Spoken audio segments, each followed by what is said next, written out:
4-ാം തീയതി ബാംഗ്ലൂരിലേക്ക് ticket sleeper ആണെങ്കിൽ എങ്ങനെ? 2 പേര്. 1050 രൂപ.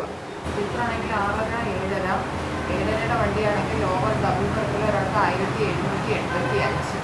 റേറ്റ് കൂടിയ 4-ാം തീയതി ഓണമല്ലേ? ഓണമായോണ്ട്.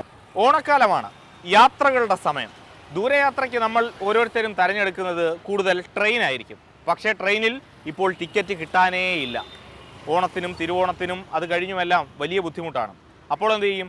ബസ് തിരഞ്ഞെടുക്കും. പക്ഷേ സൂക്ഷിക്കണം. ഓണാവധിക്ക് മുമ്പ്, അതായത് 4-ാം തീയതിയെല്ലാം 1050 രൂപ സിറ്റിങ്ങിന് കിടന്നു പോകാൻ ഒരാൾക്ക് 1785. ഇതൊക്കെയാണ് നിരക്ക്. പക്ഷേ ഒരു ദിവസം അങ്ങോട്ട് കഴിഞ്ഞാൽ നിരക്ക് മാറും. ഇതിൻ്റെ ഇരട്ടിയോ ഇരട്ടിയിലധികമോ ആകും. ചെന്നൈക്ക് ബസ്സുണ്ടോ? ഉത്രാടത്തിൻ്റെ തലേന്ന് സിംഗിൾ ബർത്താണെങ്കിൽ 1770. ആ, സീറ്റ് ആണെന്നുണ്ടെങ്കിൽ 1160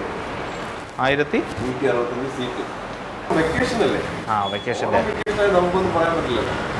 തിരുവോണം കഴിഞ്ഞ് കഴിഞ്ഞാൽ 1700 4000 റേറ്റാണ് 8-ാം തീയതി മുതൽ. തിരുവോണത്തിൻ്റെ അന്ന് സ്ലീപ്പർ 2130. പിന്നെ 5-ാം തീയതി 6-ാം തീയതി ഒക്കെ ആണെന്നുണ്ടെങ്കിൽ ബർത്ത് വന്നിട്ട് 4000 രൂപ.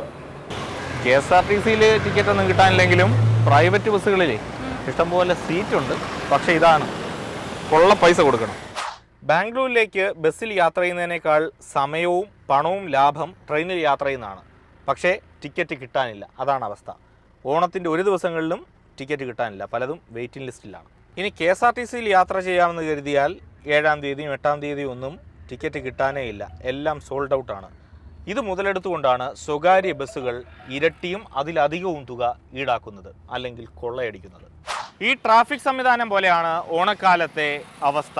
നിയന്ത്രിക്കാൻ ആരുമില്ല. അതുകൊണ്ട് തോന്നുംപടിയാണ് ചിലർ നിരക്ക് കൂട്ടുന്നതും കുറയ്ക്കുന്നതും.